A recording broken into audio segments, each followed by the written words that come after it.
Master Jet, sa case ko po, sir, maigi po sana na cash. Kasi po kagaya ko na may maintenance, mas makakatulong po ito. Ang buwanan ko pong gamot ay umaabot po sa 3,000 pesos halos. Malaking tulong po sana ito. Yung atin po medical allowance ay 7,000 per year. So malaking tulong nga talaga dito po sa ganito po na senaryo. So ito po yung pwede pong option kung kayo po ay meron pong maintenance na gamot na dapat po ninyong i-take everyday. Palagi po kayong bumibili ng gamot. Doon po sa pagpipilian sa atin pong pag-avail ng medical allowance, pwede naman po na cash yung makukuha. No? Wala kayong HMO pero meron kayong maintenance na mga gamot. Ito po yung pwedeng gawin. Yun pong may conditions kasi para cash yung makukuha. Una ay kapag nasa geographically isolated and disadvantaged areas kayo. Medyo doon kayo sa last mile kung tawagin for kung paaralan po. Tapos pwede rin na walang enough HMO office sa inyo pong lugar. Pwede po na ito yung senaryo po dyan sa inyo. O kaya ay dati kayo nag-apply ng HMO tapos denied, hindi approved. So, doon po sa first two na options para makakuha ng cash, kinakailangan po ng certification kung kayo po ay nasa paaralan to be signed by your school's division superintendent. So, pwede po kayong gagawa ng certification na nasa geographically isolated area kayo o kaya ay walang adequate na HMO office sa inyo pong place of residence o kaya ay assignment.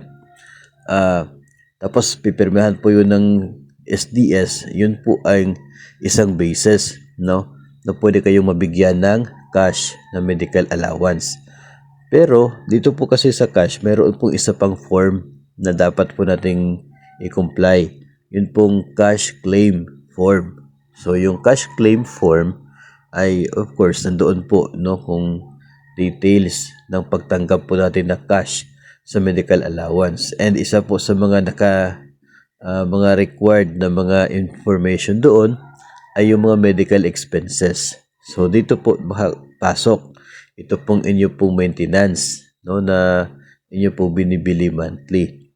Doon po sa medical expenses, pwede po ninyong ilagay yung amount at mag-attach ng resibo ng inyo pong nabili. No, hindi naman po kinakailangan na lahat talaga, no?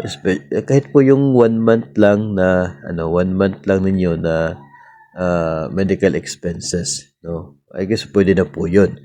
Kasi not necessarily na 7,000 naman talaga yung gagastusin for the medical allowance na ma-reimburse po.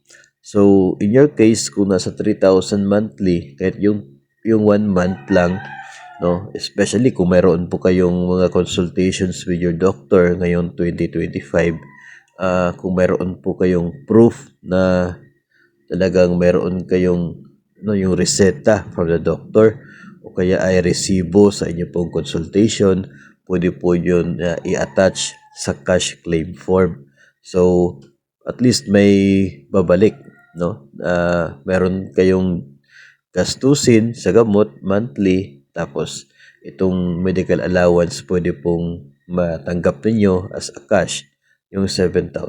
Kung ganun po yung case. So, again, kung gusto po niyo na cash na dahil may maintenance kayo, dapat unang-una nandun po yung certification, no? Certification na nasa geographically isolated area kayo, kung hindi naman po yun applicable. Certification na walang adequate HMO office sa inyo pong residence o kaya ay place of assignment.